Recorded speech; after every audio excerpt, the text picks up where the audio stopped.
Hello friends, आज हम BA final year का सेकंड पेपर पढ़ेंगे। प्रसार शिक्षा। इसमें हमारा न्यू टॉपिक नहीं रहेगा, जो हम पिछली क्लास में पढ़ रहे थे। हमारा वही टॉपिक कंटिन्यू रहेगा, प्राथमिक उपचार एवं गृह परिचर्या। इसमें लेकिन हमारी आज की न्यू हेडिंग रहेगी शरीर के विभिन्न भागों के अस्थि भंग का उपचार।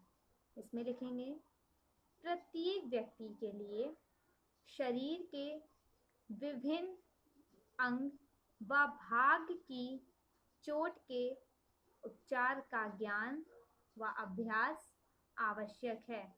यहाँ निम्न भागों के चोटग्रस्त होने का उपचार बताया जा रहा है। सिर, मेरुदंड, वक्ष और पसलियाँ, हंसली की हड्डी, कंधे की हड्डी और कंधा, व कोहनी, जांग और घुटना, जबड़ा। तो सबसे पहले हम जानते हैं सिर में कि सिर में जब सिर की अस्थि भंग हो जाए तो इसका उपचार किस प्रकार किया जाए।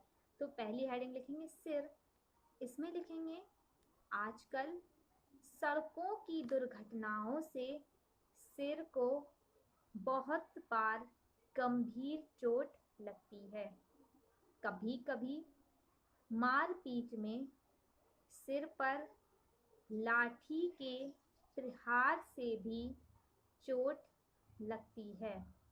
जब चोट लगने पर दुर्घटनाग्रस्त व्यक्ति की सामान्य चेतना में कमी हो जाए या जब वह आपके प्रश्न के उत्तर पूर्ण जागरूकता से ना दे पाए, चाहे कुछ क्षणों के लिए ही हो, तो समझ लीजिए कि मस्तिष्क में चोट लगी है। सिर में चोट लगने से बहुधा मनुष्य बेहोश हो जाता है। यदि बेहोश व्यक्ति को तुरंत उपयुक्त प्राथमिकता चिकित्सा ना मिले तो उसकी 4-5 मिनट में ही श्वास क्रिया के बंद होने से मृत्यु हो सकती है। अब हेडिंग डालेंगे सिर की चोट के लिए प्राथमिक चिकित्सा के महत्वपूर्ण चरण। इसमें पॉइंट्स में लिखना है। फर्स्ट पॉइंट में लिखेंगे यदि श्वास रुक रहा हो तो उसका उचित उपचार कीजिए। नेक्स्ट पॉइंट, यदि बेहोश हैं तो बेहोशी के उपचार के नियमों का पूरी तरह पालन कीजिए। थर्ड पॉइंट में घायल व्यक्ति को अस्पताल ले जाने का तुरंत प्रबंध कीजिए। लास्ट फोर्थ पॉइंट में लिखेंगे घायल व्यक्ति जब जब चेतना खोए या जब जब उसकी श्वास क्रिया में विघ्न उपस्थित हो, जब जब उसे उल्टी आए अथवा उसकी स्थिति में अन्य कोई महत्वपूर्ण परिवर्तन हो, जैसे नब्ज की गति में, तो उन सब बातों को लिखते जाइए और अस्पताल पहुंचकर डॉक्टर को पूरा लिखा हुआ विवरण सौंप दीजिए। फिर हेडिंग डालेंगे अवरुद्ध श्वसन क्रिया।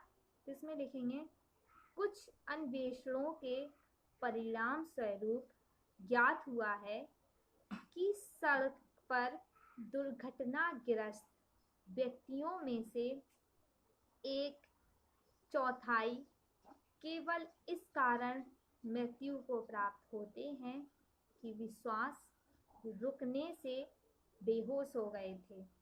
उनके अवरुद्ध श्वास क्रिया का कारण था वमन और रक्त का श्वास नलियों में प्रवेश।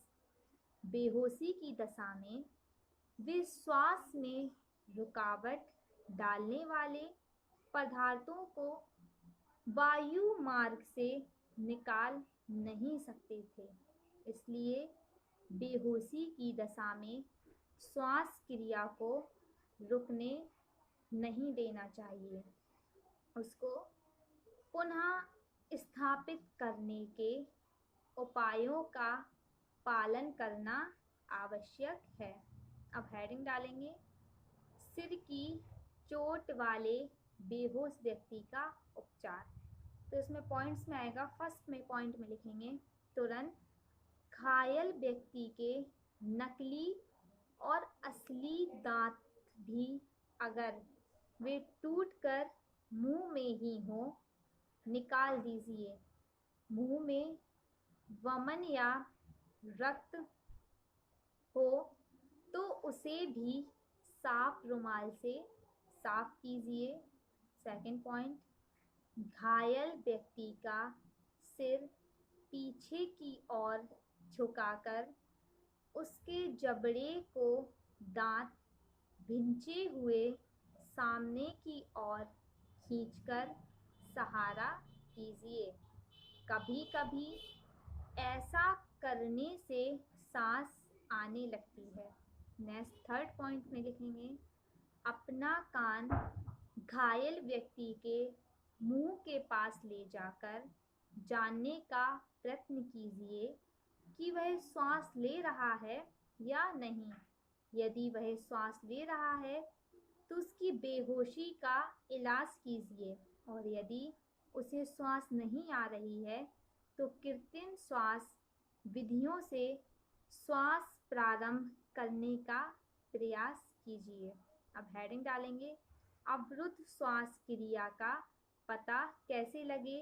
निम्न लक्षणों से आप जान जाएंगे कि श्वास ठीक से नहीं आ रही है अथवा रुक गई है। तो फर्स्ट पॉइंट में लिखेंगे, यदि श्वास की ध्वनि के साथ नोजी ब्रीथिंग आए। सेकंड, यदि कान और होंठ नीले पड़ गए हों। अधिक गंभीर स्थिति में पूरा चेहरा और कभी कभी शरीर भी नीला हो जाता है। थर्ड पॉइंट, मुंह व नाक से झाग निकले।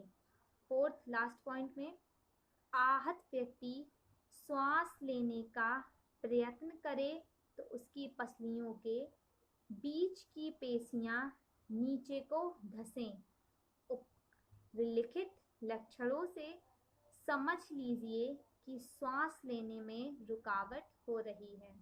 उचित उपचार, कृत्रिम श्वास क्रिया का उपयोग से श्वास क्रिया के सामान्य स्थिति पर आ जाने पर भी ध्यान निरंतर रखना चाहिए कि कहीं पुनः श्वास लेने में रुकावट ना होने लगे। नेक्स्ट हेडिंग लिखेंगे, चोट से मस्तिष्क को हानि। तो इसमें लिखेंगे, मस्तिष्क की चोट से 3 प्रकार की हानि होती है। फर्स्ट पॉइंट में लिखेंगे, कोई ऐसी तेज धारदार व नुकीली वस्तु जो खोपड़ी के भीतर गहरी जाकर मस्तिष्क में धंस गई हो, या खोपड़ी की टूटी हड्डी मस्तिष्क को नीचे की ओर धकेलती हो। ऐसी चोट से मस्तिष्क का कुछ भाग ही कुप्रभावित होता है, परंतु इससे मस्तिष्क के अंदर रक्तस्राव हो सकता है। सेकंड पॉइंट, खोपड़ी के अंदर रक्त बहने से रक्त एकत्रित होता है। खोपड़ी में स्थान तो अधिक होता नहीं, इसलिए एकत्रित रक्त के दबाव से मस्तिष्क की गंभीर हानि हो सकती है। लास्ट हेडिंग लिखेंगे, मस्तिष्क की चोट निम्न 2 लक्षणों से पहचानी जा सकती है। पहला, सिर पर गहरी चोट या अंदर की ओर धसी हुई फ्रैक्चर। सेकेंड पॉइंट, सामान्य चेतना में परिवर्तन, चाहे कुछ ही क्षणों के लिए हो। तो ये सिर जो वाली हेडिंग थी, जो मस्तिष्क में चोट लगे तो कैसे उसका उपचार करें, तो ये हेडिंग हमारी यही कंप्लीट होती है।